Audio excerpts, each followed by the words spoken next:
Chapter 7. For some reason or other, the house was crowded that night, and the fat Jew manager who met them at the door was beaming from ear to ear with an oily, tremulous smile. He escorted them to their box with a sort of pompous humility, waving his fat, jeweled hands and talking at the top of his voice. Dorian Gray loathed him more than ever. He felt as if he had come to look for Miranda and had been met by Caliban. Lord Henry, upon the other hand, rather liked him. At least he declared he did, and insisted on shaking him by the hand and assuring him that he was proud to meet a man who had discovered a real genius and gone bankrupt over a poet. Hallward amused himself with watching the faces in the pit.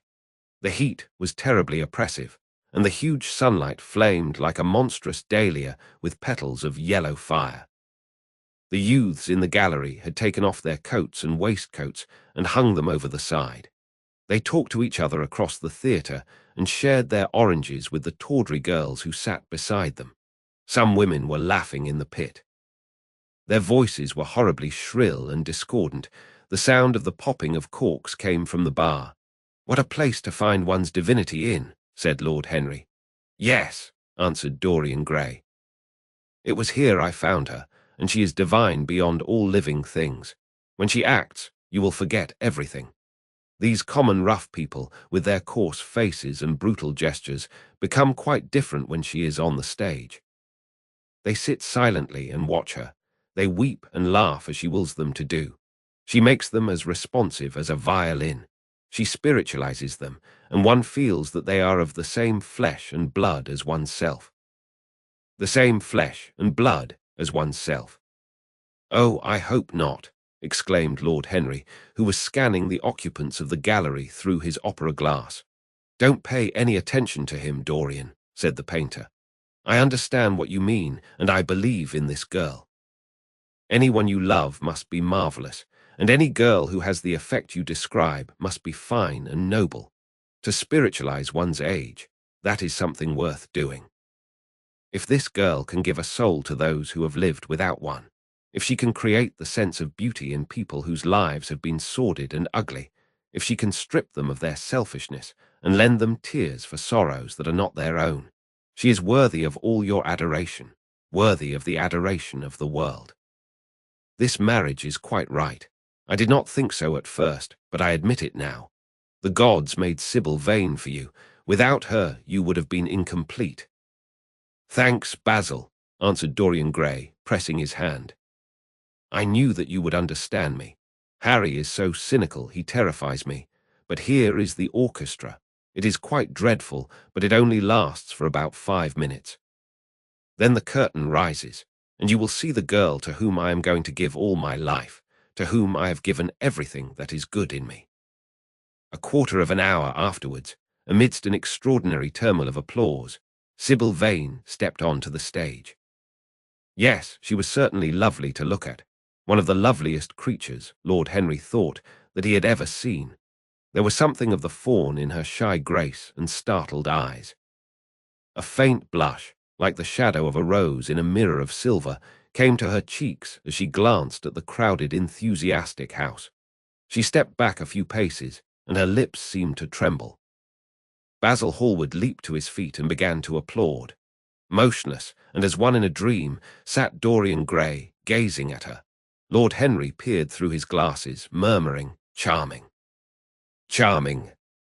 The scene was the hall of Capulet's house, and Romeo in his pilgrim's dress had entered with Mercutio and his other friends. The band, such as it was, struck up a few bars of music, and the dance began. Through the crowd of ungainly, shabbily dressed actors, Sybil Vane moved like a creature from a finer world. Her body swayed, while she danced, as a plant sways in the water. The curves of her throat were the curves of a white lily. Her hands seemed to be made of cool ivory, yet she was curiously listless. She showed no sign of joy when her eyes rested on Romeo. The few words she had to speak. "Good pilgrim, you do wrong your hand too much." Which mannerly devotion shows in this. For saints have hands that pilgrims' hands do touch. And palm to palm is holy Palmer's kiss. With the brief dialogue that follows, were spoken in a thoroughly artificial manner. The voice was exquisite, but from the point of view of tone, it was absolutely false. It was wrong in color. It took away all the life from the verse. It made the passion unreal. Dorian Gray grew pale as he watched her. He was puzzled and anxious. Neither of his friends dared to say anything to him. She seemed to them to be absolutely incompetent. They were horribly disappointed. Yet they felt that the true test of any Juliet is the balcony scene of the second act. They waited for that. If she failed there was nothing in her. She looked charming as she came out in the moonlight. That could not be denied. But the staginess of her acting was unbearable and grew worse as she went on. Her gestures became absurdly artificial. She overemphasized everything that she had to say. The beautiful passage. "Thou knowest the mask of night is on my face. Else would a maiden blush bepaint my cheek. For that which thou hast heard me speak tonight," was declaimed with the painful precision of a schoolgirl who has been taught to recite by some second-rate professor of elocution. When she leaned over the balcony and came to those wonderful lines, "Although I joy in thee, I have no joy of this contract tonight. It is too rash, too unadvised, too sudden. Too like the lightning, which doth cease to be. Ere one can say, it lightens, sweet good night, this bud of love by summer's ripening breath. May prove a beauteous flower when next we meet." She spoke the words as though they conveyed no meaning to her. It was not nervousness. Indeed, so far from being nervous, she was absolutely self-contained. It was simply bad art. She was a complete failure. Even the common, uneducated audience of the pit and gallery lost their interest in the play. They got restless and began to talk loudly and to whistle. The Jew manager, who was standing at the back of the dress circle, stamped and swore with rage. The only person unmoved was the girl herself. When the second act was over, there came a storm of hisses, and Lord Henry got up from his chair and put on his coat. "She is quite beautiful, Dorian," he said, "but she can't act. Let us go." "I am going to see the play through," answered the lad, in a hard, bitter voice. "I am awfully sorry that I have made you waste an evening, Harry. I apologize to you both." "My dear Dorian, I should think Miss Vane was ill," interrupted Hallward. "We will come some other night." "I wish she were ill," he rejoined, "but she seems to me to be simply callous and cold. She has entirely altered. Last night she was a great artist. This evening she is merely a commonplace, mediocre actress." "Don't talk like that about anyone you love, Dorian. Love is a more wonderful thing than art." "They are both simply forms of imitation," remarked Lord Henry. "But do let us go. Dorian, you must not stay here any longer. It is not good for one's morals to see bad acting. Besides, I don't suppose you will want your wife to act, so what does it matter if she plays Juliet like a wooden doll? She is very lovely, and if she knows as little about life as she does about acting, she will be a delightful experience. There are only two kinds of people who are really fascinating: people who know absolutely everything, and people who know absolutely nothing. Good heavens, my dear boy, don't look so tragic. The secret of remaining young is never to have an emotion that is unbecoming. Come to the club with Basil and myself. We will smoke cigarettes and drink to the beauty of Sybil Vane. She is beautiful. What more can you want?" "Go away, Harry," cried the lad. "I want to be alone. Basil, you must go. Ah, can't you see that my heart is breaking?" The hot tears came to his eyes. His lips trembled, and rushing to the back of the box, he leaned up against the wall, hiding his face in his hands. "Let us go, Basil," said Lord Henry with a strange tenderness in his voice, and the two young men passed out together. A few moments afterwards the footlights flared up and the curtain rose on the third act. Dorian Gray went back to his seat. He looked pale and proud and indifferent. The play dragged on and seemed interminable. Half of the audience went out, tramping in heavy boots and laughing. The whole thing was a fiasco. The last act was played to almost empty benches. The curtain went down on a titter and some groans. As soon as it was over, Dorian Gray rushed behind the scenes into the green room.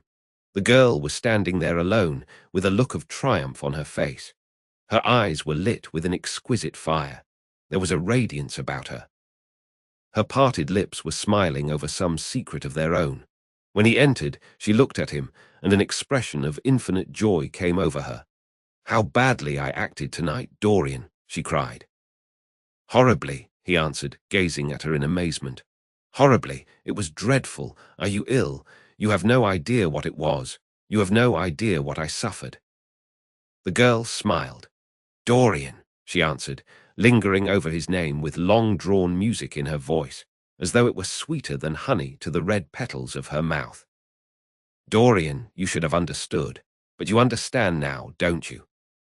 "Understand what?" he asked, angrily. "Why I was so bad tonight, why I shall always be bad, why I shall never act well again." He shrugged his shoulders. "You are ill, I suppose. When you are ill, you shouldn't act. You make yourself ridiculous. My friends were bored. I was bored." She seemed not to listen to him. She was transfigured with joy. An ecstasy of happiness dominated her. "Dorian, Dorian," she cried.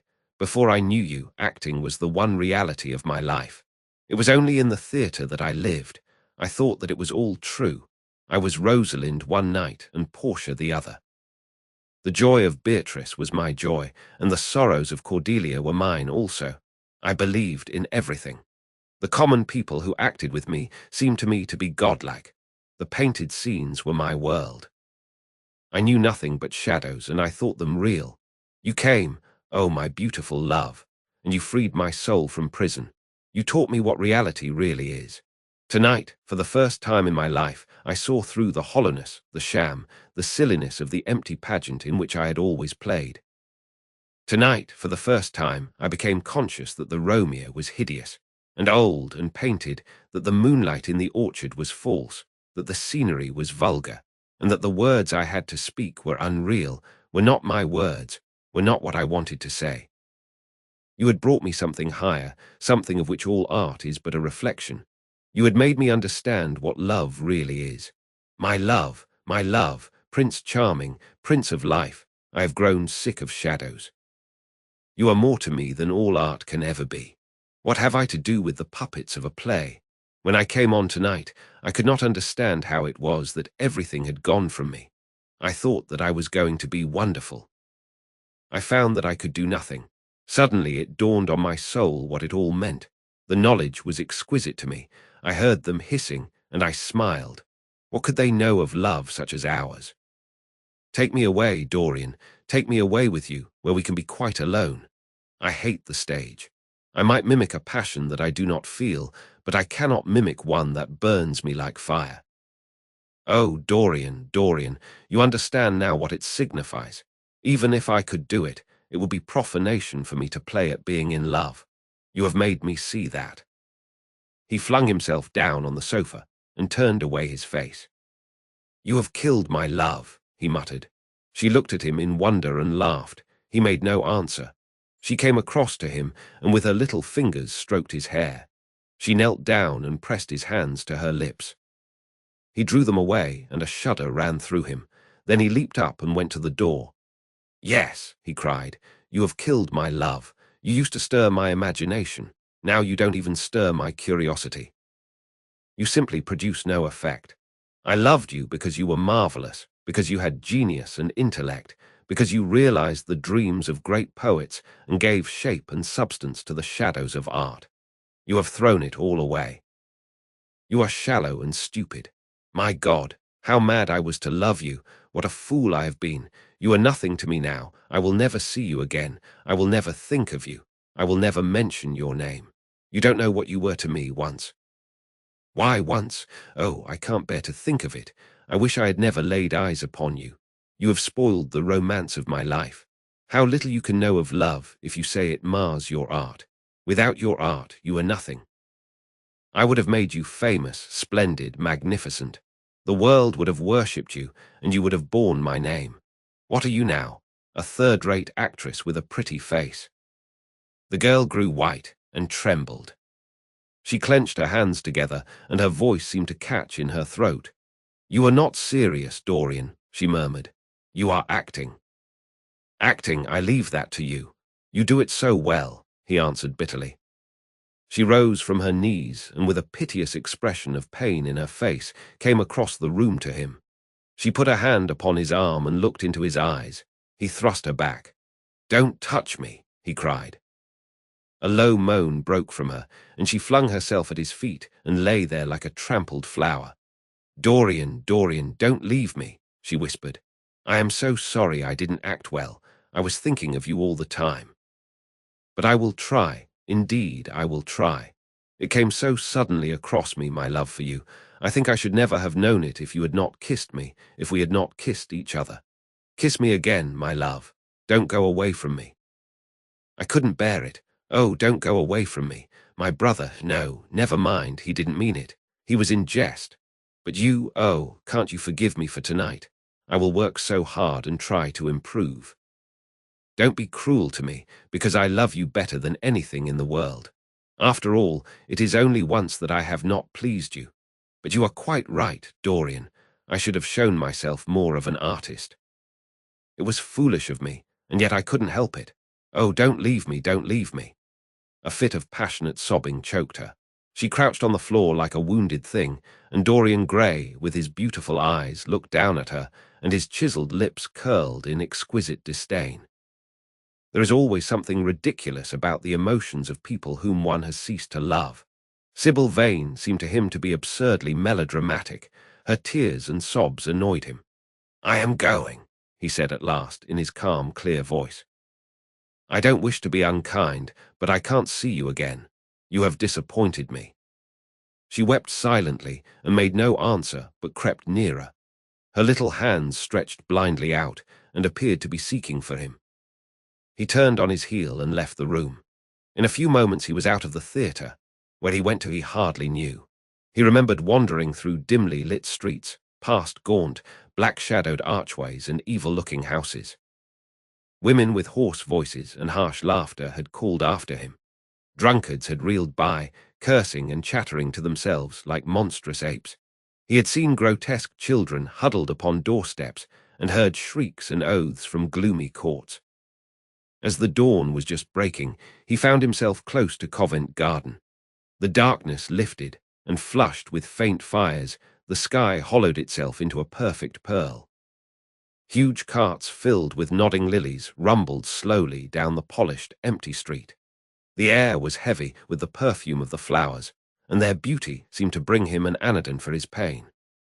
He followed into the market and watched the men unloading their wagons. A white-smocked carter offered him some cherries. He thanked him, wondered why he refused to accept any money for them, and began to eat them listlessly. They had been plucked at midnight, and the coldness of the moon had entered into them. A long line of boys carrying crates of striped tulips and of yellow and red roses defiled in front of him, threading their way through the huge, jade-green piles of vegetables. Under the portico, with its grey, sun-bleached pillars, loitered a troop of draggled, bare-headed girls, waiting for the auction to be over. Others crowded round the swinging doors of the coffee house in the piazza. The heavy cart horses slipped and stamped upon the rough stones, shaking their bells and trappings. Some of the drivers were lying asleep on a pile of sacks. Iris-necked and pink-footed, the pigeons ran about picking up seeds. After a little while, he hailed a hansom and drove home. For a few moments he loitered upon the doorstep, looking round at the silent square, with its blank, close-shuttered windows and its staring blinds. The sky was pure opal now, and the roofs of the houses glistened like silver against it. From some chimney opposite a thin wreath of smoke was rising. It curled, a violet riband, through the nacre-coloured air. In the huge gilt Venetian lantern, spoil of some doge's barge, that hung from the ceiling of the great, oak-panelled hall of entrance, lights were still burning from 3 flickering jets. Thin blue petals of flame they seemed, rimmed with white fire. He turned them out, and having thrown his hat and cape on the table, passed through the library towards the door of his bedroom, a large octagonal chamber on the ground floor that, in his newborn feeling for luxury, He had just decorated for himself and hung with some curious Renaissance tapestries that had been discovered stored in a disused attic at Selby Royal. As he was turning the handle of the door, his eye fell upon the portrait Basil Hallward had painted of him. He started back as if in surprise. Then he went on into his own room, looking somewhat puzzled. After he had taken the buttonhole out of his coat, he seemed to hesitate. Finally, he came back, went over to the picture, and examined it. In the dim, arrested light that struggled through the cream-colored silk blinds, the face appeared to him to be a little changed. The expression looked different. One would have said that there was a touch of cruelty in the mouth. It was certainly strange. He turned round and, walking to the window, drew up the blind. The bright dawn flooded the room and swept the fantastic shadows into dusky corners where they lay shuddering. But the strange expression that he had noticed in the face of the portrait seemed to linger there, to be more intensified even. The quivering ardent sunlight showed him the lines of cruelty round the mouth as clearly as if he had been looking into a mirror after he had done some dreadful thing. He winced, and taking up from the table an oval glass framed in ivory cupids, one of Lord Henry's many presents to him, glanced hurriedly into its polished depths. No line like that warped his red lips. What did it mean? He rubbed his eyes and came close to the picture and examined it again. There were no signs of any change when he looked into the actual painting, and yet there was no doubt that the whole expression had altered. It was not a mere fancy of his own. The thing was horribly apparent. He threw himself into a chair and began to think. Suddenly, there flashed across his mind what he had said in Basil Hallward's studio the day the picture had been finished. Yes, he remembered it perfectly. He had uttered a mad wish that he himself might remain young and the portrait grow old, that his own beauty might be untarnished and the face on the canvas bear the burden of his passions and his sins, that the painted image might be seared with the lines of suffering and thought, and that he might keep all the delicate bloom and loveliness of his then just conscious boyhood. Surely his wish had not been fulfilled. Such things were impossible. It seemed monstrous even to think of them. And yet there was the picture before him with the touch of cruelty in the mouth. Cruelty, had he been cruel, it was the girl's fault, not his. He had dreamed of her as a great artist, had given his love to her because he had thought her great. Then she had disappointed him. She had been shallow and unworthy.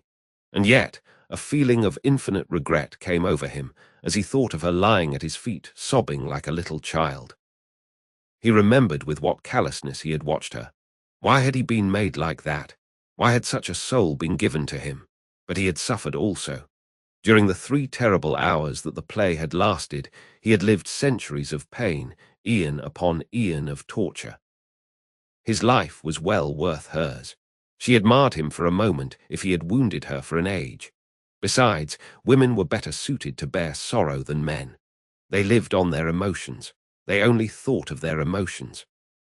When they took lovers, it was merely to have someone with whom they could have scenes. Lord Henry had told him that, and Lord Henry knew what women were.